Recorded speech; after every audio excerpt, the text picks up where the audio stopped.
Assalamualaikum warahmatullahi wabarakatuh. Alhamdulillah, salatu wassalamu ala rasulillah, ma'ba'ad. Kaum muslimin yang dirahmati Allah subhanahu wa ta'ala, masih ingat dosen Universitas Islam Negeri Syarif Hidayatullah Jakarta yang membela Panji Gumilang ketika tampil di TV One. Dan dengan PD-nya dosen tersebut mengaku bahwa dirinya ahli fikih. Ternyata dosen ini diundang juga oleh Panji Gumilang di acara perayaan 1 Muharram di Al Zaitun. Dan pidato dia di sana lebih parah lagi, kaum muslimin. Lebih parah lagi pembelaannya terhadap Al Zaitun. Kita simak videonya. Apa yang dikemukakan, yang digagaskan oleh Syekh Panji Gumilang sesungguhnya tidak lebih adalah melestarikan, ingin membalikan kejayaan bangsa Indonesia dengan Indonesia Rayanya. Oleh karena itu, satu konsep yang disebut dengan al-muhafadzatu 'alal qadimis salih wal akhdhu bil jadidil aslah adalah realisasi dari gagasan-gagasan beliau. Adapun yang dikemukakan oleh Adinda Profesor Dr. Makrum Khalil, beliau adalah adik kelas yang melampaui seniornya. Beliau sudah profesor, saya belum. Sesungguhnya beliau mengambil dari idza tanaza'tum fi syai'in farudduhu ilallahi war rasul in kuntum tu'minuna billahi wal yaumil akhir. Jadi sesungguhnya kalau kita terjadi perselisihan, kita kembalikan saja, tidak perlu ke lembaga yang dibentuk oleh manusia. Karena apa yang dibentuk oleh manusia tidak akan pernah menyelesaikan masalah. Gagasan akan kita lawan dengan gagasan, ide akan kita lawan dengan ide, argumentasi kita suguhkan dengan penampilan argumentasi yang logis, yang itu dalam buku Al-Mawardi kalau tadi boleh disebut, yang disebut dengan ma yaqtadihi zaman, apa yang dikehendaki oleh zaman. Kalau kemudian orang mempersepsikan bahwa yang dikehendaki dari sebuah miniatur untuk memimpin sebuah negara adalah sosok yang saat ini sedang kita kagumi, maka itulah ramalan dari Al-Mawardi di masa yang akan datang. Ngomong apa dosen ini, kaum muslimin? Kalau dikatakan konsep yang digagas oleh Panji Gumilang itu bertujuan untuk mengembalikan kejayaan Indonesia, maka kejayaan yang mana? Kejayaan di masa siapa? Yang ada selama ini merdekanya kita ini di tulisan saja. Ya, kalau merdeka dari penjajahan secara fisik iya merdeka, tapi secara pemikiran, secara ideologi, ya, faktanya para pejabat justru diam-diam mereka ini menjadi musuh negaranya sendiri. Terbukti mereka merampok negaranya sendiri, korupsi. Sampai-sampai hutang negara ini menumpuk, dan kita lihat juga kasus korupsi semakin hari semakin banyak. Jadi kalau jiwa-jiwa nasionalisme, jiwa-jiwa cinta NKRI hanya diukur dari simbol-simbol, dari apa yang dilakukan oleh Panji Gumilang dan Al Zaitun, yang banyak nyanyi-nyanyi lagu kebangsaan, dikit-dikit mengucapkan merdeka. Para pejabat yang korup dari dulu juga seperti itu. Artinya kalau kagum sama Panji Gumilang hanya karena simbol-simbol yang biasa dilakukan oleh Panji Gumilang dan Al Zaitun, ya siap-siap saja nanti ditipu sama Panji Gumilang. Ya, jadi sangat naif kalau menilai bahwasanya gagasan Panji Gumilang itu untuk mengembalikan kejayaan Indonesia hanya dilihat dari sisi simbol-simbol tersebut saja. Apalagi kasus-kasus pelanggaran hukum yang dilakukan Panji Gumilang itu sudah terbongkar satu demi satu. Ya, jadi mau mengembalikan kejayaan Indonesia yang mana? Dan kemudian sangat terlihat juga dosen UIN ini menyindir-nyindir Majelis Ulama Indonesia ketika berpidato.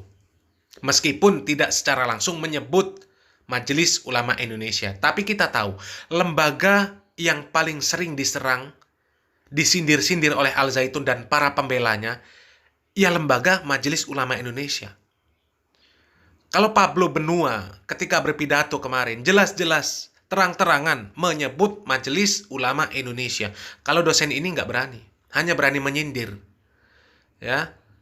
Dan lucunya, Dia sendiri membacakan ayat Al-Quran, mengatakan kalau solusi permasalahan itu cukup kembali kepada Allah dan Rasul-Nya, jangan mengembalikan kepada lembaga buatan manusia, tapi di akhir dia katakan gagasan lawan gagasan, ide lawan ide, argumen dengan argumen. Ini apa maksudnya?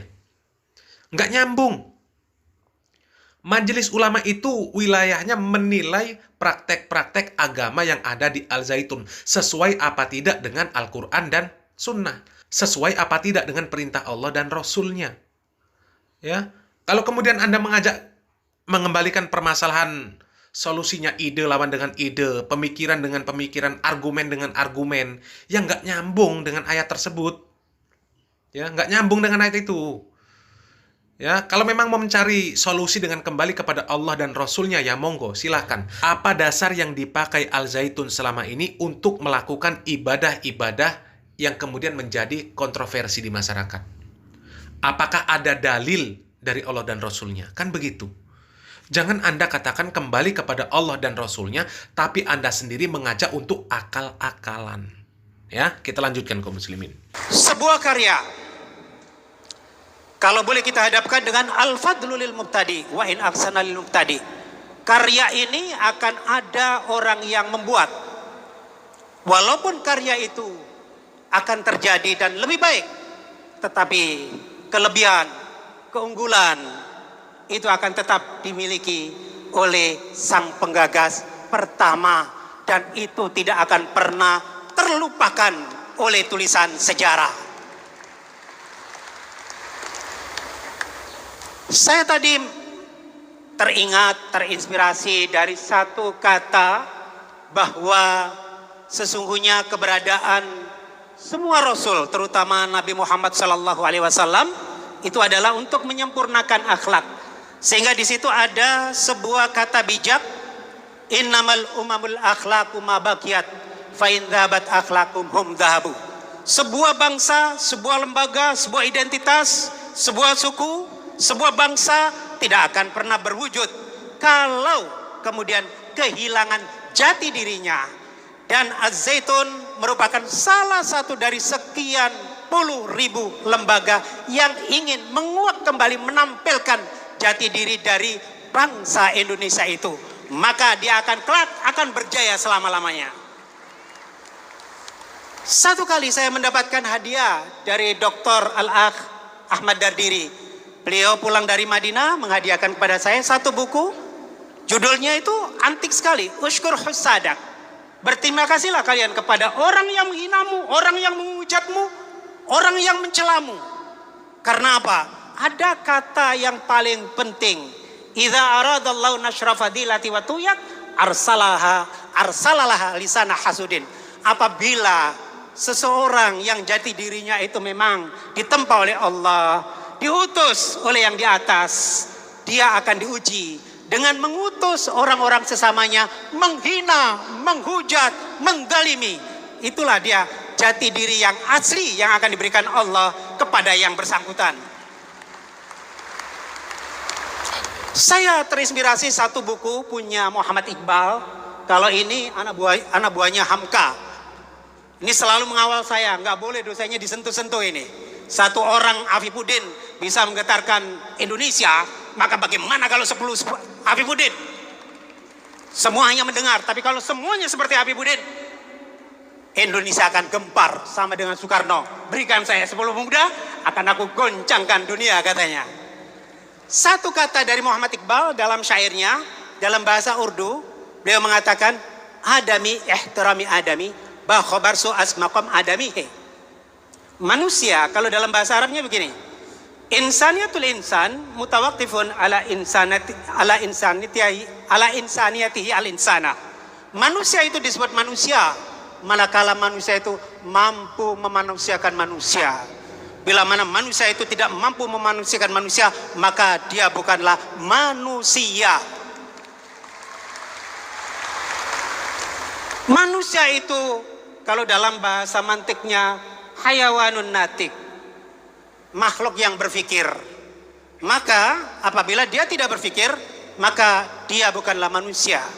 Syekh Az-Zaitun adalah manusia yang berpikir, maka dia adalah manusia. Orang yang tidak berpikir bukanlah manusia. Orang yang menghujat adalah bukan manusia. Maka untuk apa mendengarkan orang yang kategorinya bukan manusia? Maka tidak layak disebut sebagai manusia. Memang tidak sama kaum muslimin pembicaraan orang yang memiliki ilmu dengan orang yang tidak memiliki ilmu. Berbeda antara orang yang berbicara dengan ilmu dengan orang yang berbicara hanya mengikuti akal dan hawa nafsu. Kalau orang ini hanya akal dan hawa nafsu yang dikedepankan, justru sebenarnya orang yang mengedepankan akal dan hawa nafsu itu sendiri yang bukan masuk kategori manusia. Dia kategori bukan manusia. Tidak bisa melihat mana salah, mana benar. Mana yang sesuai tuntunan, mana yang hanya akal-akalan. Sebenarnya tidak ada yang menghujat Al-Zaitun. Masyarakat ini hanya menuntut kalaulah memang lembaga itu disebut dengan pesantren, ya ajarannya harus sesuai dengan Al-Quran dan Sunnah. Harus sesuai dengan perintah Allah dan Rasulnya.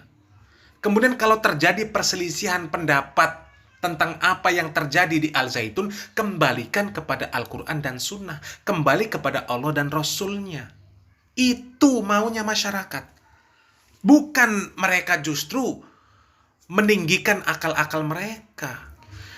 Jadi kalau masyarakat yang menuntut Panji Gumilang, menuntut Al-Zaitun untuk kembali kepada tuntunan Allah dan Rasulnya, kemudian disebut menghujat, apalagi disebut sebagai tidak masuk kategori manusia, ini sebenarnya terbalik.